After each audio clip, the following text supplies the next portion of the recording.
I'm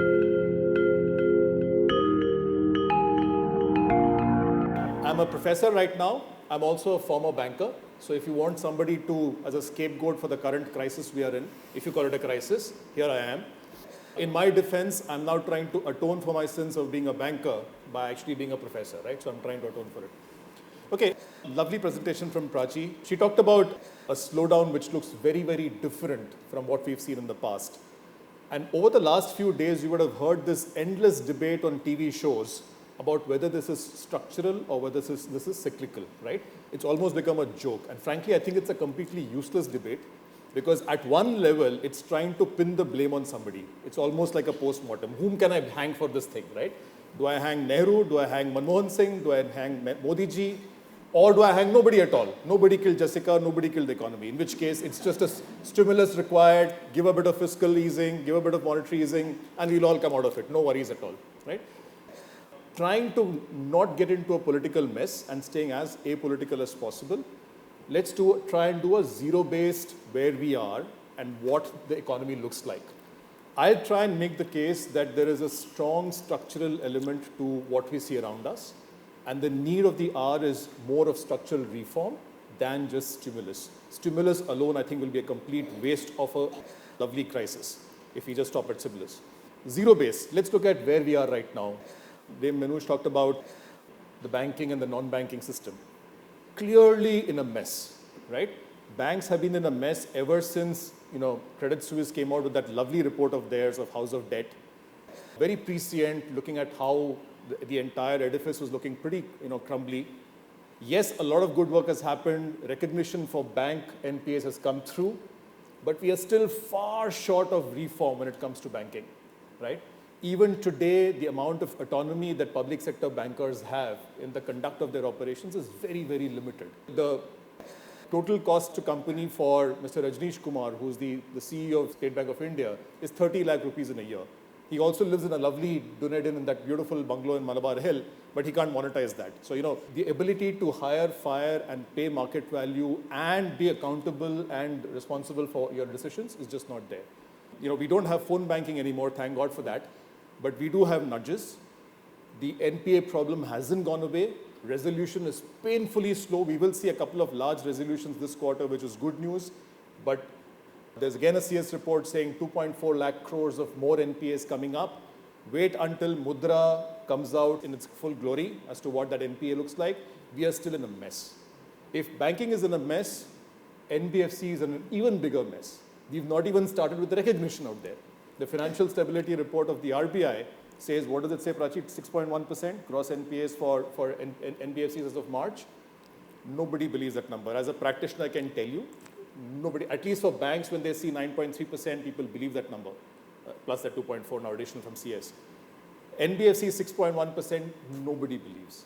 They lend to sectors which are more dangerous than banks. For them to be lower NPA than banks doesn't make sense. It's at least 5-6% higher than what's been declared so far, which means 1.5 lakh crores. If it's a 29 lakh crore balance sheet of NBFCs, 7 lakh crores of housing finance corporations, we're easily looking at 1.5 lakh crores more of capital and recognition to be done. So long, long way to go on banks and NBFCs. If this doesn't call out for structural reform, I don't know what does. Let's take another sector, power sector. That's again a can we're kicking down the road forever and ever and ever. The sector is not viable. Between power purchase agreements, which are no longer being honored, we were discussing a while back, fuel supply agreements, which are again being changed, discoms, which are in no shape to actually recover and pay the money to the power sector. We are back to discom, distribution company debt levels to where it was pre-Uday. So at the end of this fiscal year, discom debt will be 2.6 lakh crores. We are being fantastic ostriches, digging our head deep inside the sand and pretending this problem doesn't exist. It will not go away.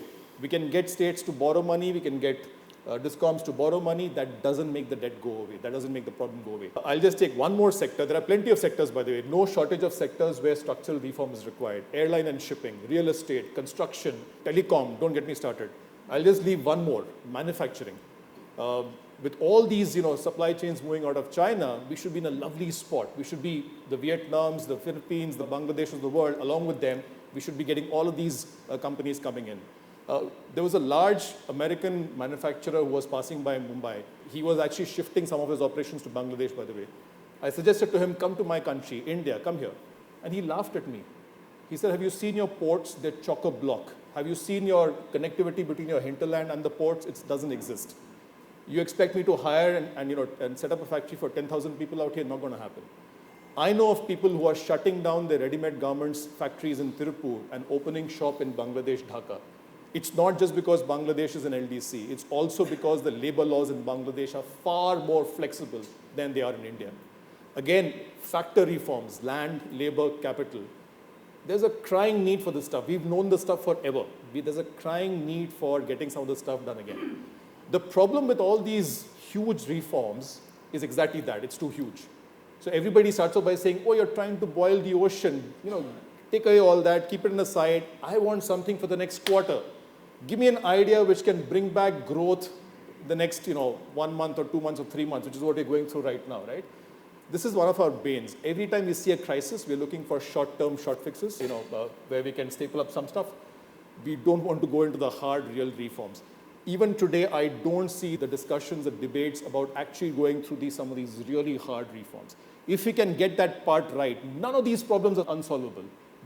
In fact, they can easily be converted into opportunities as well.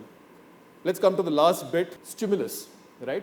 So fine, maybe boiling the ocean will take a long, long time. We still need something to get us out of the morass. I didn't even discuss automobiles, for instance. So maybe there is something to be done to stimulate growth in real estate, in automobiles, etc., by bringing down rates, fiscal stimulus, etc. So here's my problem with that, right? The quality and extent of our fiscal deficit is far worse than is acknowledged. FY19, we pretended that we met 3.4% of GDP fiscal deficit. That's a lie. The beauty is everybody knows it's a lie, but in public forum, we're all very polite and we say it's all absolutely fine. Tax receipts was 0.9% of GDP lower than estimates, 1.6 lakh crores, right? Food Corporation of India was not paid the food subsidy. Instead, they were encouraged to go out and borrow in the market. 1.96 lakh crores is the total debt as of 31st March for Food Corporation of India. That's over 1% of GDP of that last year. Built up, it was zero just 3 years ago, right? So it's been built up over that point of time. GOI service bonds, 88,000 crores outstanding as of 31st March. Again, in lieu of payments due from the government to these particular entities. And because our government follows cash accounting, if it doesn't make a payment, it doesn't recognize the expenditure. And bingo, your fiscal deficit comes down dramatically, right? This year as well, it's got a ridiculous expectation on revenue growth.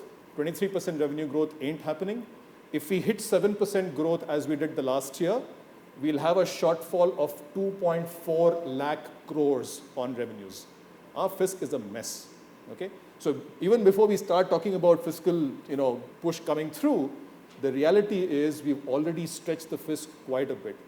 Now, here is the deal. In today's time of MMT, maybe it's not a problem. Maybe it's okay to blow up the fisc. Maybe it's okay to print money. Maybe it's okay to monetize the deficit as RBI is effectively doing. Maybe it's okay to run with easy monetary policy. That's a debate worth having. Because every country in the world is doing this right now. We are not standing out as a fragile five. Every country is blowing up the fisc and the monetary policy. But I've lost a lot of hair over the years dealing in markets, and I'm still old school. To me, in the case of India, when you blow up your fisc and you blow up the monetary policy and you monetize the deficit, last year we bought the last 12 months, 3.5 lakh crores of bonds the RBI has bought.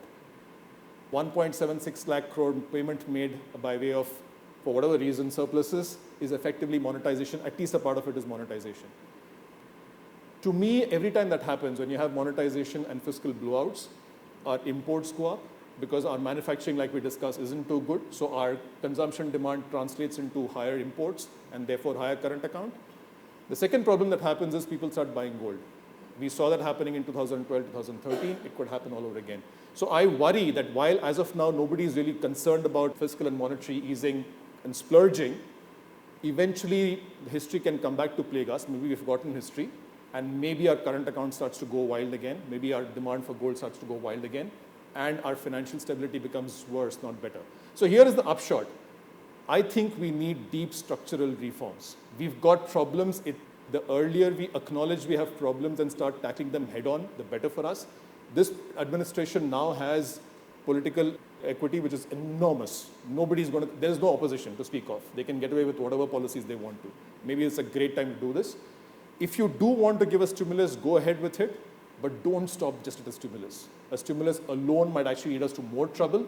If we do stimulus without fiscal reform, without actual structural core reform, maybe we're going to ask for more trouble.